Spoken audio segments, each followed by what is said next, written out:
So they'll be calling you a radical. I don't care if it gets 3 views. I'm going to keep hammering. I'm going to hammer at this for a while. I'm going to keep hammering this greatest event in human history. The greatest outlier. The greatest scientific outlier in human history is unarguable now. The hypothesis is over. Long ago. The hypothesis was in 2011. The field work, a lot of it done. The data, oh, it's in. The defending your work, most of it done. The reality, we have 15 years of data. The greatest outlier, what's a scientific outlier? What is an outlier? That's where we use regressionary methods and we move into statistical probabilities in science. Why? To eliminate bias. So the data gets all plugged into a regressionary model, aka a computerized model, and you can run the regressionary cycles. You can run millions of them with the reality of the data. The reality of the data will show you the greatest scientific outlier in probably human history happened in 2011 in the Pacific Ocean. It's absolutely unarguable. The only thing that could maybe even rival it, what was that, the 3rd or the 4th century? Krakatoa, which blew and coated a black cloud over blocked out the sun over the entire earth for well over a decade. I think this one's worse.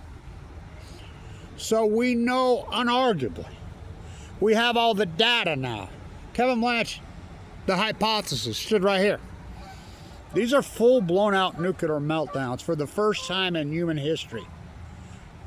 This is going to create a heat source so radical, so intense, so foreign, it's going to push into the Pacific Ocean and it's going to boil the Pacific Ocean. It's going to break the eco chain radically. It's going to wipe out the plankton. You're going to see a whale starvation event unforeseen in the history of mankind. You're going to see the tide pools wipe out first. You're going to see a heat dome bubble form as the storms rise up over the Pacific. The great Western North America heat dome. You're going to see acidification of the Pacific Ocean. You're going to see it form what I named the blob. You're going to see a death spiral of all marine life in the Pacific Ocean. It's going to move in across North America. It's going to cause fires. It's going to get into the trees, especially the pine trees, because the pine trees hold radiation in their needles. It's going to cause a fire event unforeseen in the history of the world.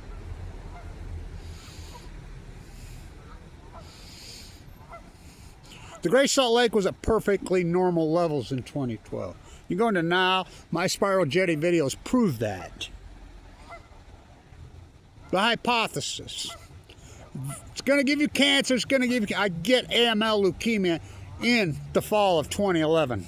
The fact that I entered a bone marrow transplant on 11/11/11, you cannot make it up. Given 2 months to live. The hypothesis.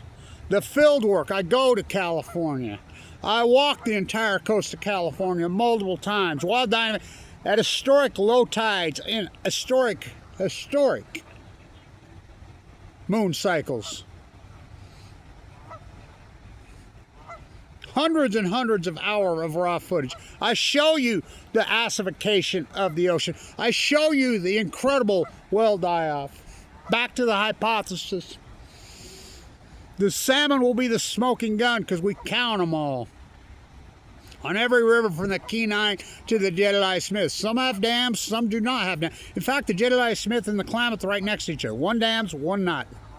In symphony with each other. You will not see Chinook salmon collapse until 2016. Book, this is a book, published. They go to sea for 5 years. Remember, in 2010, March of 2010, 2011, March 10th, 2011, the Pacific Ocean was thriving. Humpbacks and grays had been taken off the endangered. Record returns on salmon from the Kenai to the Jedediah Smith. Record. To the point that Columbia River had 4.4 million in 2015. Kevin Blanch still had salmon will start to collapse immediately in 2012 because they go see 1 year. They come back, that's called a half pounder, they go back again, then it's over, the life cycle.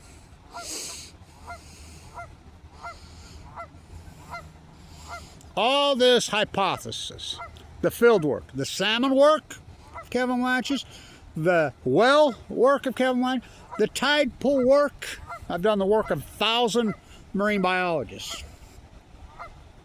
Then you defend your work against this tsunami event. Where's your peer review? Peer review. Academic journals, scientific journals. Scientific journals were captured in the 1990s. That's absolutely unarguable. Look it up. You turn over your scientific work to the MIT Media Lab.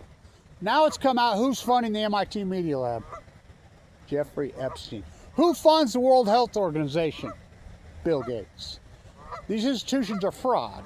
They got taken over all the way, every single institution in the country. Taken over by the cult. The Epstein cult, there's a reason that ranch was at Los Alamos. The Middle East of Eden BB cult, these evil monsters, the nuclear energy cult are one and the same. Jeff Bezos, look who his grandfather was, his mother's father. Oh, the Department of Atomic at Los Alamos. Pop, oppie drop, they never stop. Then you defend your work against this tsunami. They hired teams of trolls to attack me when I'm in critical condition with a central line hanging out of my jugular vein. Felonies in all 50 states. But fuck me.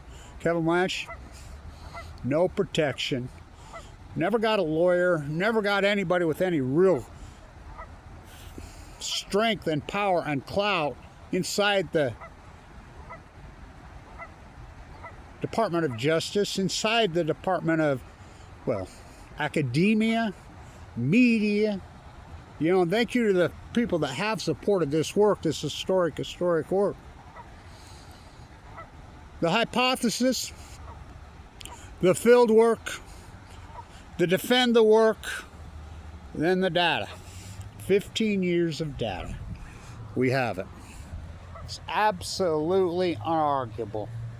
The Great Pacific Genocide, as I named it, this catastrophe is unarguable, the greatest scientific outlier in human history, happened in 2011 in the Pacific Ocean. Moved over North America, moved globally. The cancer epidemic, I mean, the data is overwhelming, and it's not opinion. It's hardcore. It's, well, gilded in gold, casted in concrete. The Great Pacific Genocide. So, what happened in the Pacific Ocean in 2011? We know this. It's unarguable data. The humpback starvation event, the gray starvation event, all started 2011, 2012. How about the common mirror starvation event?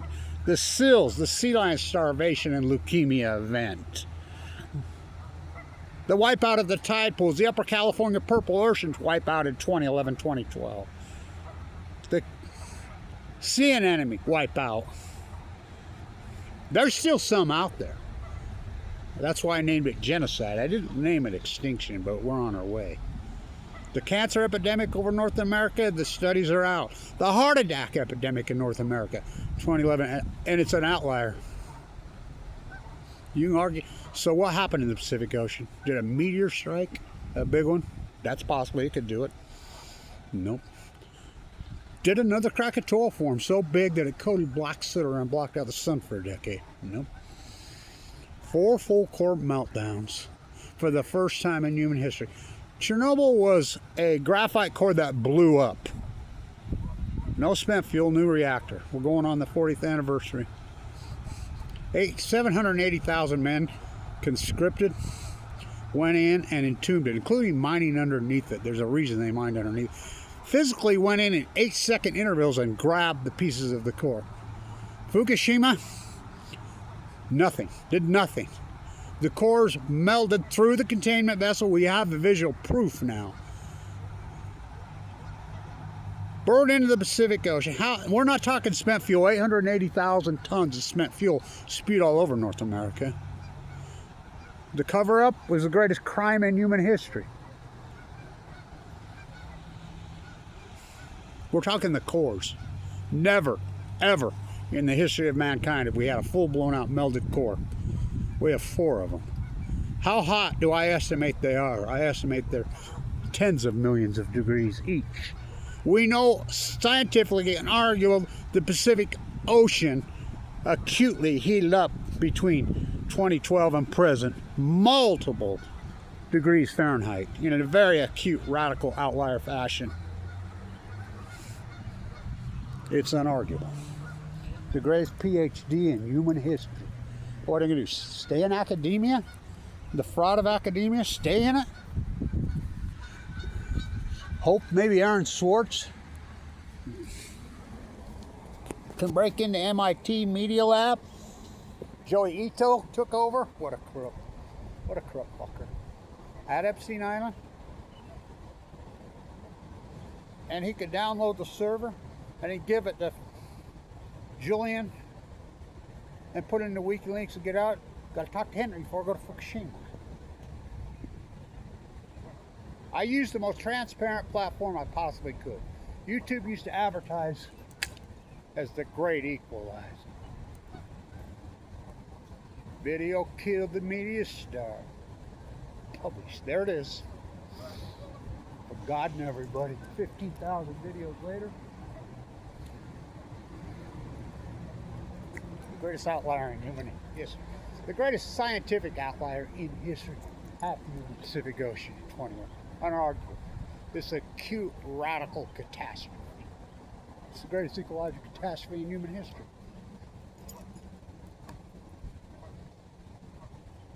Where's your clown? I'm a butcher what's cow, I'm a baker what's cake, I'm a marine biologist at Stanford, at Cal, at Oregon, at Oregon State, at Washington State, at San Diego State University, at La Jolla, San Diego U on the Hill, at Birch Aquarium, at Scripps, at UCLA, at USC, at Weber State. What's Fukushima? The greatest ecological attack. We're afraid of nuclear meltdowns, we're afraid of nuclear meltdowns, we're afraid of nuclear meltdowns. Until they happen, see no occurrence, speak no occurrence, hear no occurrence, the nuclear energy emperors have no clue. It's the greatest ecological, bringing star power to Earth, though they did it. The greatest PhD in human history. The new Semmelweis. Kevin Blanch. Thank everybody who supported this historic war. The fight goes on. For Kevin reached into the bag. He slung the stone. And it struck the nuclear energy giant in his head.